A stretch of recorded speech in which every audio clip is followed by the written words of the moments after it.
What's up, guys? It's Brian again from Lake Hickory Scuba and Marine. If you are new to our channel, do me a huge favor, hit this little subscribe button over here and ding that little bell as well. That way you guys are going to be notified every time we upload new content. Now, we are in chapter 3 of our series of the SSI Science of Diving program, and we really hope that this video and all the videos in this series helps you pass your Science of Diving program, but more importantly, we hope it helps you grow as a diver and become safe and more comfortable when you're underwater. So with that being said, let's jump into chapter 3 of the SSI Science of Diving program. So the next part of chapter 3 that we're going to discuss, we're going to take a deep dive into Henry's Law, and we're going to actually see how much nitrogen we are absorbing at a given depth. There's several things that you're going to learn, both about fast tissues, slow tissues. We're even going to learn about J.S. Haldane's half-time theory and how the saturation cycle actually works. Did you know that you could never become oversaturated at depth? That only happens during the ascent phase of the dive. Well, your SSI Science of Diving instructor is going to do a deep dive into the, say, half-time theory or even the fast and slow tissues, and he's even going to delve into some of the different types of algorithms and gradient factors that we need to understand to stay safe as a scuba diver.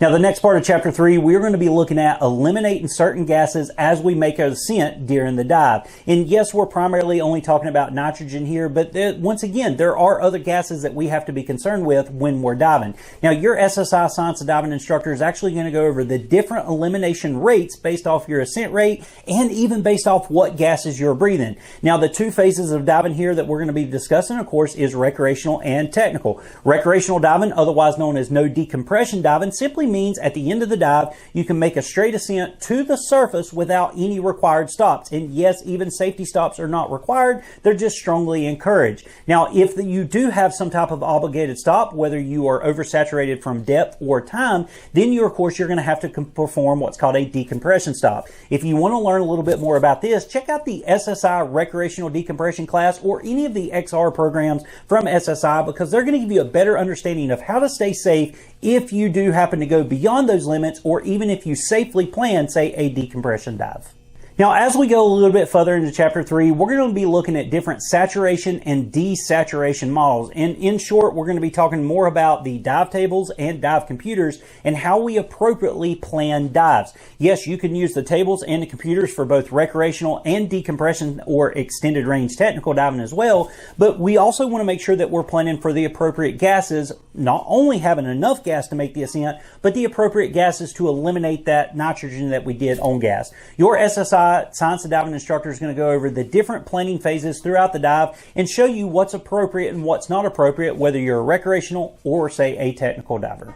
Now, as we dive a little bit deeper in this chapter, you're going to learn about the different models that we use to actually plan dives. Now, by models, I'm talking about dive computers and, of course, even the dive tables. Now, there are many different dive tables out there. You may have learned through a different agency than SSI, and you may also see that the dive tables from SSI do not match up with a lot of other dive tables out there. But did you know that they all stem from the U.S. Navy diving tables? And, of course, most training agencies are going to have a more conservative algorithm or profile than what the U.S. Navy dive tables has given us. Also, even with, say, your dive computers, there's going to be different algorithms and gradient factors that we're going to use to plan dives safely. Your SSI Science of Diving instructor is going to go a little bit more in depth in how we plan dives, especially if we're planning dives with divers who didn't learn from the same agency that we learned from, or if they're using a different dive computer or a different set of tables, we can still all come together and plan safe and conservative dives, whether it's recreational diving or technical diving that we decide to do.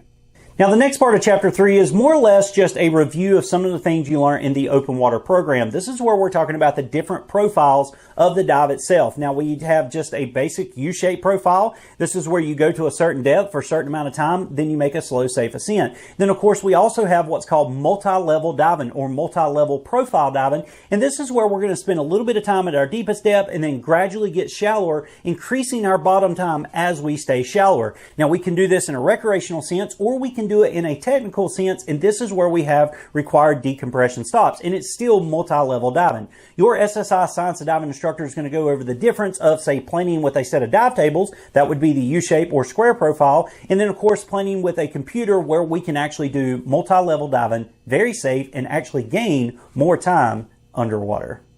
So to finish up chapter 3, let's talk a little bit about flying and diving. Now, in the open water program, we said, hey, you can land at your destination, immediately get off an airplane and go scuba diving, but you can't finish up your dive and immediately get on a plane and fly to altitude, because obviously that can induce decompression sickness. There's a big pressure differential as you fly up into the altitude or into the atmosphere, and of course that's going to expand the gases of nitrogen that's in your body and cause decompression sickness.